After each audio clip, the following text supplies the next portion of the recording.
Player है नहीं कि जो बॉल देख के मारे। अगर आप ऑफ साइड में उनको गुड लेंथ की बॉल दे दें, उनके समझ में नहीं आती कि करना क्या है। वो फिर अपना घुटना टिका के छक्के मारने की पोजीशन पे आ जाते हैं हर बॉल को। उनका तरीका एक ही है खेलने का। मैं उनको बैट्समैन नहीं मानता, उनको प्योर टेक्निकल एरर है उनकी बैटिंग के अंदर। ये मैं गुस्से से नहीं बोल रहा हूँ, ये मैं बिल्कुल सोच समझ के बोल रहा हूँ। जिस क्लास के साथ, जिस एलिगेंसी के साथ वो अपने शॉट्स लगाते हैं, शायद ही नेपाल के अंदर उतना क्लासी कोई प्लेयर है जो कवर ड्राइव में, अगर विराट कोहली के कवर ड्राइव मशहूर है इंडिया में या पूरे वर्ल्ड में, बाबर आजम के पाकिस्तान में, तो मैं तो बोलूँगा देव खनाल के नेपाल के अंदर। वैसे लगातार 2 फाइनल हारने के बाद अब टीम को जाकर कहीं लग रहा होगा कि हमने कुछ गलत किया है और ऐसा नहीं होना चाहिए था।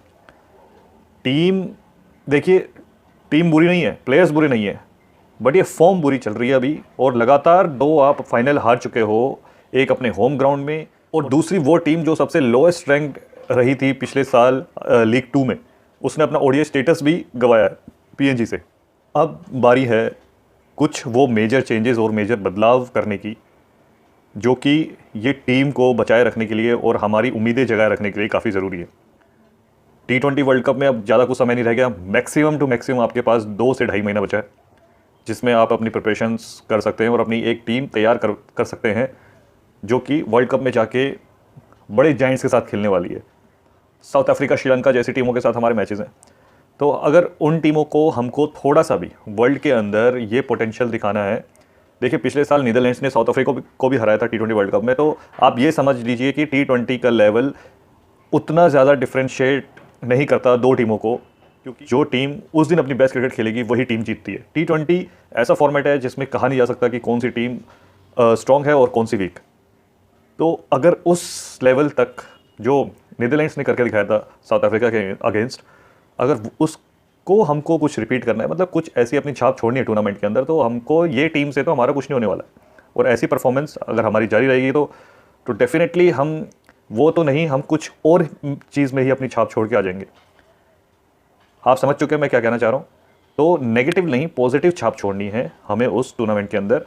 हम दिखाना चाहते हैं वर्ल्ड को कि हमारी पोटेंशियल क्या है और हमारे प्लेयर्स क्या कर सकते हैं। देखिए, वो ऐसा टूर्नामेंट है, T20 का एक महाकुंभ है वो। अगर वहाँ पर किसी प्लेयर ने अपनी परफॉर्मेंस दिखाई तो पूरे वर्ल्ड की लाइमलाइट गेन करेगा और वर्ल्ड की कई सारी लीग्स, कई सारी फ्रेंचाइजीज आपके ऊपर नज़र गड़ाए बैठी होंगी। तो वो एक बहुत बढ़िया चांस रहता है, वो एक इतना बढ़िया प्लेटफॉर्म है किसी भी इंडिविजुअल प्लेयर के लिए। अगर वो अपनी कंट्री से बाहर किसी दूसरे देश में फ्रेंचाइज लीग खेलना चाहता है तो वो एक शोकेस करने की जगह है। तो आपको ये अपॉर्चुनिटी मिस नहीं करनी चाहिए। इसीलिए टीम को भी कई बदलाव करने की ज़रूरत होगी। जो अभी तक का नेपाली क्रिकेट के अंदर अभी तक का स्ट्रॉन्ग पॉइंट जो हमेशा से रहा है, वो पहले बॉलिंग रही थी। संदीप लामिछाने के जाने के बाद वो हमारी एकदम से वीकनेस बन चुकी थी। हमारी स्ट्रेंथ अब बॉलिंग है ही नहीं, हमारी स्ट्रेंथ बैटिंग भी नहीं है। तो हमारी स्ट्रेंथ क्या है? सबसे बड़ी बात कि अभी तक हमें अपनी स्ट्रेंथ का पता नहीं है।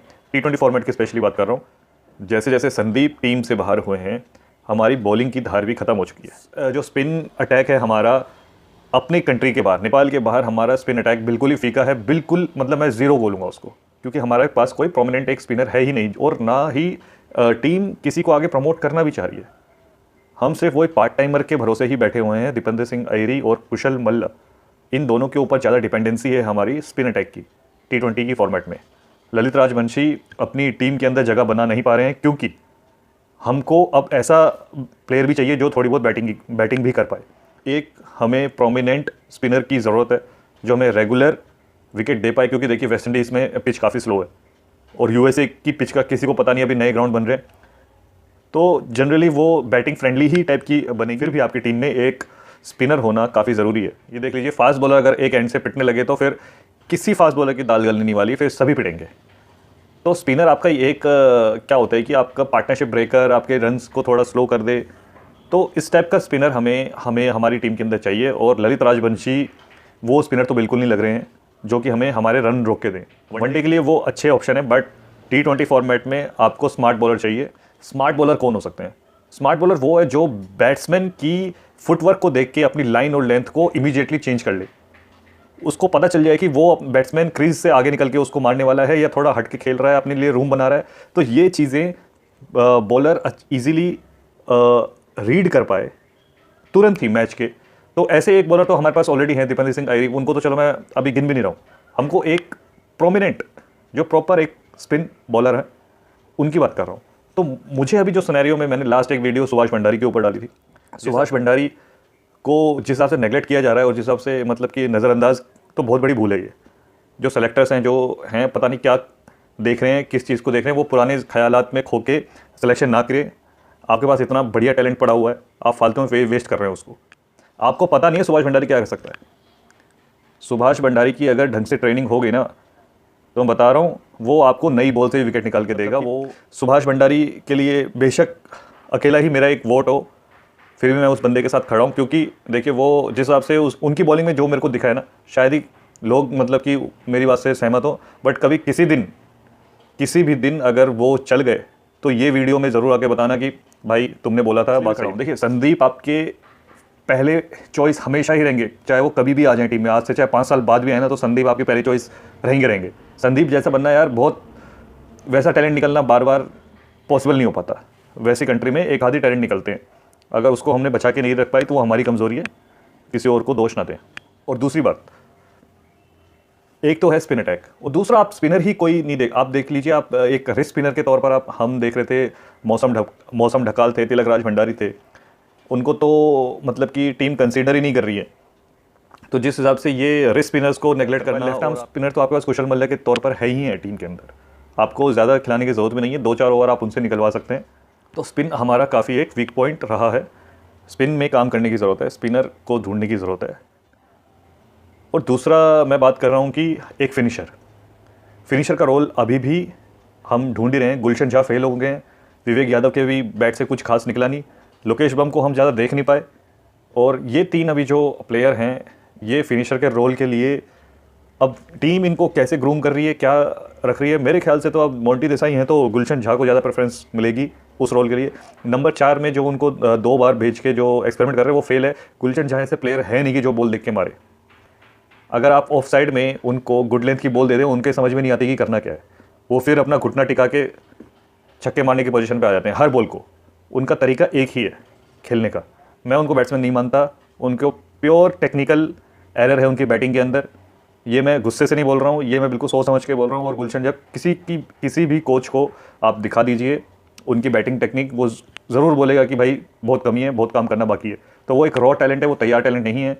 तो आपको अगर बॉलिंग उनसे नहीं करवानी तो कृपया उनको टीम से बाहर रखें, कोई एक बढ़िया बैट्समैन लाके उनकी जगह खिलाएं जो प्रॉपर क्रिकेटिंग शॉट्स खेल पाए, बॉल की मेरिट पे रन्स निकाल पाए। उनका जो लास्ट मैच है पीएनजी के खिलाफ, जो आप फाइनल देख लीजिए, किस हिसाब की बैटिंग कर रहे थे, आपको खुद समझ में आ जाएगा। और गुलशन झा की जगह नहीं बन रही है टीम के अंदर, मेरे को नहीं लगता कि वो कुछ परफॉर्म कर भी पाएंगे। बॉलिंग उनसे करवाई नहीं जा रही, बैटिंग उनसे हो नहीं पा रही, तो आप करना क्या चाह रहे हैं? उनको ज़्यादा मौका देके आप एक अच्छे बैट्समैन को बाहर रख के बहुत बड़ी गलती करेंगे। और दूसरा, हम 2 विकेट कीपिंग ऑप्शंस की तरफ देख रहे हैं, तो विनोद भंडारी के लिए कितने लोग सहमत हैं, क्योंकि एक उम्र हो चुकी है, वेटरन प्लेयर बन चुके हैं, और उनकी जगह अगर उनको रखते हैं तो हमको अनिल शाह जैसे टैलेंटेड प्लेयर को बाहर रखना पड़ेगा, जो कि जिसके खिलाफ मेरे ख्याल से अगर वोटिंग कराई जाए तो अनिल शाह और विनोद भंडारी के बीच में, बेशक आपके रिकॉर्ड्स, आपके पुराना जो भी आपका जो था वो अलग चीज़ है, बट रिसेंट की बात की जाए तो अनिल शाह को ज़्यादा वोट मिलेंगे। डेफिनेटली अनिल शाह को ऑलमोस्ट 90% वोट मिल जाएंगे। तो अनिल शाह जैसे टैलेंट को आप बाहर बिठा के गलती करेंगे अगर T20 के अंदर। आपको अगर 2 विकेट कीपर बैट्समैन लेके जाने हैं और दोनों ही एक दूसरे को रिप्लेस कर पाएँ, ओपनिंग भी करते हो, तो आसिफ शेख और अनिल शाह, ये 2 कीपर बैट्समैन जाने चाहिए।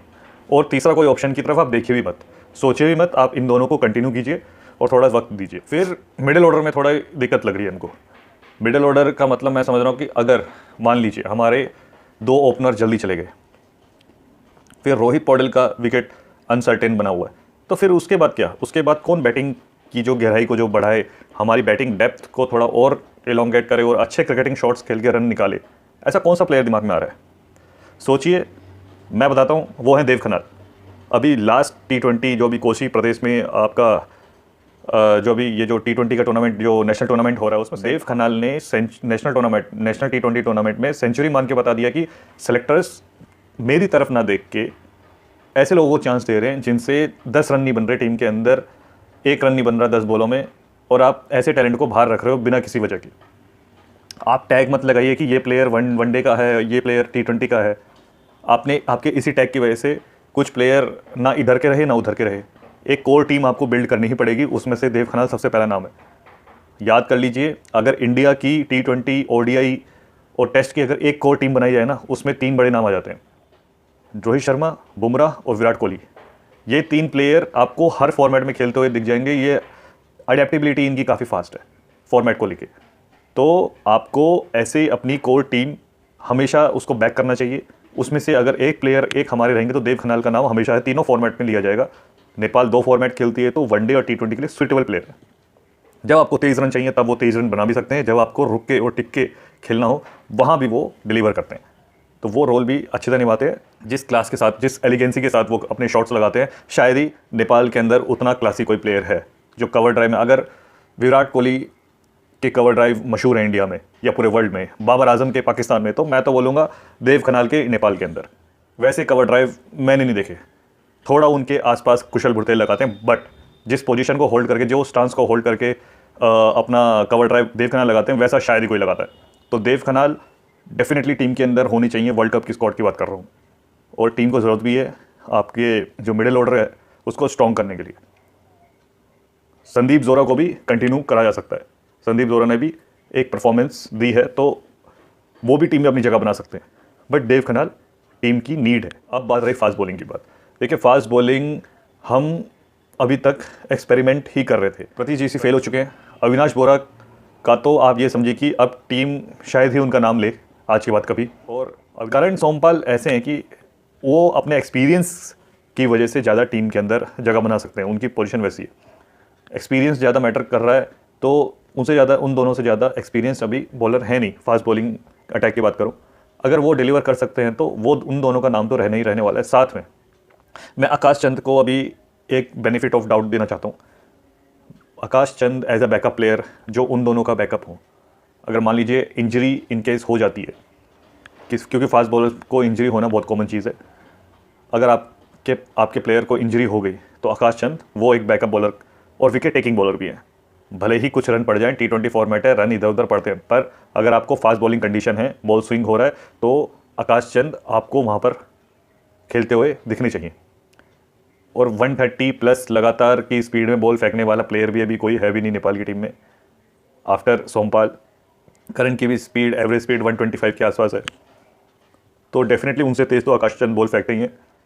कल को आकाश चंद आपके लिए विकेटें लेते रहेंगे। अब करण केसी की भी एज का भी फैक्टर आ रहा है कि करण केसी की फॉर्म ज़्यादा रेगुलरली उतनी अच्छी नहीं रह पा रही, तो आपको एक कैरी फॉरवर्ड करने के लिए आगे अपने प्लेयर्स तैयार करने हैं। तो आकाश चंद डेफिनेटली एक नाम है फास्ट बॉलिंग के लिए। दोस्तों, ये कुछ जो अभी की जो टीम में होने वाले जो चेंजेस हैं, जो पॉसिबिलिटी, जितनी पॉसिबिलिटी चेंजेस की लगी मैंने उतनी आपको बताई। जो कुछ 2-4 नाम जो मिसिंग थे, अब इसी के आसपास ही पूरी टीम, मुझे लगता है कि इसी के आसपास ही टीम रहने वाली है। ज़्यादा कुछ एक्सपेरिमेंट करने नहीं वाले कोच, क्योंकि लास्ट टाइम पे आके अगर आप एक्सपेरिमेंट करोगे तो फिर आपके ऊपर ही सवाल ज़्यादा उठने लगेंगे। तो जितना चांस देना था मैक्सिमम दे चुके हैं, बट एक स्पिनर को तो आपको ऐड करना पड़ेगा, जो कि आउट ऑफ द बॉक्स आप कहीं से भी उठा के लेके आइए। एक बढ़िया सा स्पिनर आप टीम में रखिए। सुभाष भंडारी पहले ऑप्शन है, जिन्होंने अभी रिसेंटली ही अंडर-19 वर्ल्ड कप के अंदर भी परफॉर्म करके आए हैं, और सेकंड हाईएस्ट विकेट टेकर भी थे आफ्टर आकाश चंद, तो उनको आप भूल नहीं सकते। और अच्छे ऑलराउंडर भी है, और बैटिंग भी नीचे ऑर्डर में बैटिंग भी करी थी, बट उनकी बैटिंग को साइड में हटाते हुए मैं उनकी बॉलिंग की तारीफ कर रहा हूँ। तो सुभाष भंडारी टीम का हिस्सा अगर हो तो काफ़ी अच्छी टीम बन सकती है ये। और मेरे को दूसरा ऑप्शन कोई दिख नहीं रहा है आसपास का भी, जो रिसेंटली परफॉर्म करके आया और जिसको लगातार विकेटें भी ले रहा हो अगेंस्ट, मतलब कि अपनी फॉरेन कंडीशंस के अंदर। सो गाइज, इस वीडियो के लिए सिर्फ इतना ही।